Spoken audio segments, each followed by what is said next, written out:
وقف الطفل وحده والليالي ورصاص من حوله وجنود.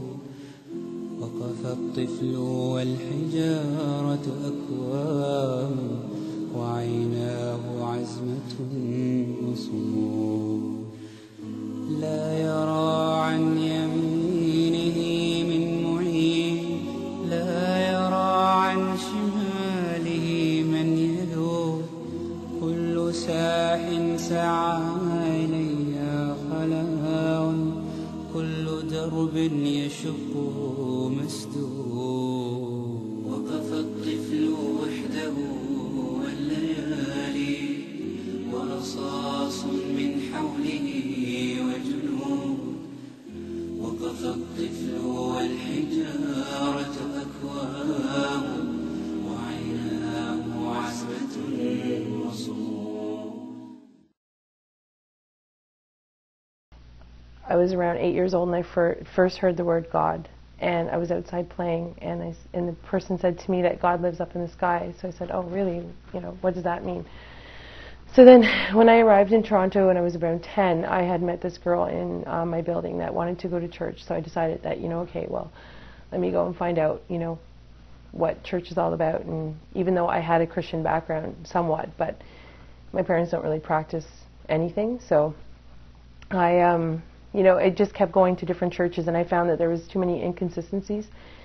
So I always had that need, to learn, to know about my Creator, if there was a Creator. So when I was around 24 years old, I was in school, and I had met this young man, and I also had met, he was a Muslim actually, but he wasn't a practicing Muslim. So I also had met a girl in my class that was wearing full hijab like myself, and she had a face covering on. So I had asked her, why does she wear that on her face? And it looked so strange to me, right? So I said, well, can you tell me why you wear that? And she had explained to me that in Islam, the beauty of a Muslim woman, is something that is so honored and respected that we don't share it with everybody, so we conceal it. And it's also, backed up from the Quran that Muslim women have to cover.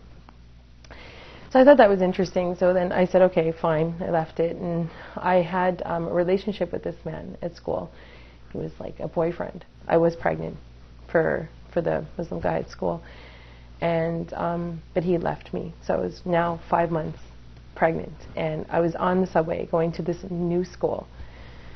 And from there, I looked up. I was sitting on the subway, and I looked up, and I saw Salia, the girl that I had met with the full hijab at school before. And I'm like, oh, I said, hi, how are you? And she's like, fine. And I said, where are you going? And she's like, well, I'm going to this new school. And I said, well, what one? It just so happened that we were both going to the same school now. We became very good friends, and I learned a lot about Islam from her. She would often invite me, to her house, and I learned so much about Islam, the character of a Muslim, and and also I found very interesting was that she actually memorized the Quran, which was like, to me, just a book at the time, and it was like word for word she memorized it, and I was like, wow, this is amazing. So I wanted to know, like, what was in this book. What was so amazing about a book that someone would memorize word for word? And, there's just so many things that, that amazed me. And being around a Muslim person, a practicing Muslim person, do you see the beauty of Islam? And I don't know how to sum that up or give you one particular point, but I would go to her home, and I would see how she would interact, how she would dress, how she would eat, even how she prayed. I mean, I was out with them numerous times where she would, say, oh, Crystal, you know what, I have to go pray. I have to find a place to pray.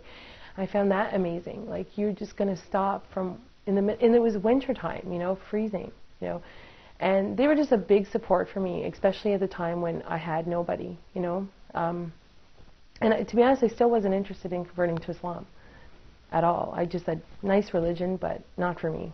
So, after I had my daughter, I you know, I started realizing like what am I going to teach my daughter? Like, what am I going to teach my daughter? Like, how am I going to grow my daughter up? I'm going to cry because it's emotional. So anyway, and the guy, he never came back, you know. Like he did after I had my daughter, right? He wanted to, like, I had inquired about him to see her, but so I didn't really know how to, you know, raise this beautiful baby that I had. So, and I remember back to how Celia was and how her parents raised her, and I just saw this, you know, another way of living, right? Other than my way, which was basically just you live and you do whatever you like in this world. You want to do this, you go do it. There's no direction in life. So I decided to look more into Islam at that point on my own, you know.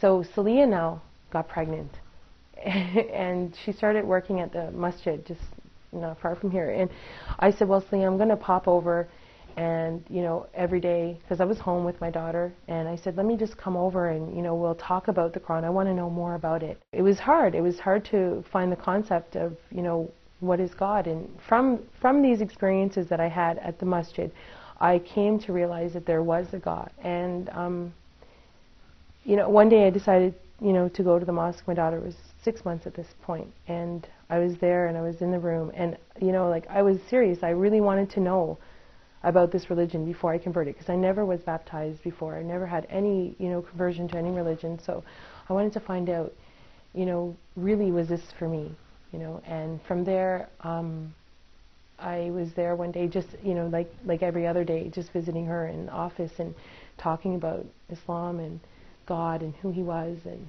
you know, what Islam can offer me and my daughter. And so one day there was a funeral of a baby girl, and from there I just thought, life's so short, you know, like, you have to really make a decision about where you're going.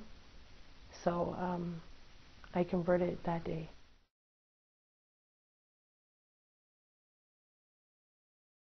I accepted Islam, right, but I didn't know how to pray, you know. I didn't even have Islamic clothes. I was going back home now to, you know, my house. That was my mother. How was I going to explain that to my mother? You know, and there wasn't a lot of support for the new Muslim, because I think, and it's not saying that Muslim people that are born in Islam don't care. I think they care a lot. It's just that maybe there's, you know, not relating to the fact that, you know, she looks like a Muslim. She's got hijab on. She must have a Muslim family. They assume. They don't know what you're going home to. My life is different because, well, I just think of one thing. Maybe this might be not the best thing to say, but health-wise, I'm so much more healthy. I used to smoke. I don't have to say that, but I used to smoke and I used to drink. I used to get sick to my stomach from drinking. I don't drink anymore. I haven't tasted a drop of alcohol. I haven't smoked. Alhamdulillah. It's just, you know how many times I tried to quit smoking? I smoked for like 11 years, and I tried and I tried and tried and tried. I am a successful non-smoker right now, and I just owe that to God, because there's no way I could have done it. Like, especially, you know, with the support of the type of people I'm around. You know, it's your environment. You know, my environment is so much more healthy. I have direction in my life. I have more spirituality in my life. Like, I feel that I know why I'm here. You know, like, I wake up in the morning and it makes sense. Like, I actually know why I'm here on earth. Before, it's like you're just here and you're like, what are you doing here? I used to have conversations with my friends, my non-Muslim friends, and say, we would come up with ideas why we're here, but now I know. That gives you direction. That gives you a lot of confidence, right? That you're not alone. And so I'm better spiritually, mentally, emotionally. My daughter, you know, I see a future that is with God in her life, not like how I grew up. And that entails many, many positive things. You know, I always dream, like, you know, she's going to grow up and she's going to be better than me, you know, like much better. You know, she won't go through all the things that I went through because she's going to be protected by Islam. You know, like, drinking won't be in her life. Having boyfriends, maybe having children without someone there with her, you know, like what I went through. You know, I want her to know the value of herself, and I think she will. Islam will teach her the value of who she is.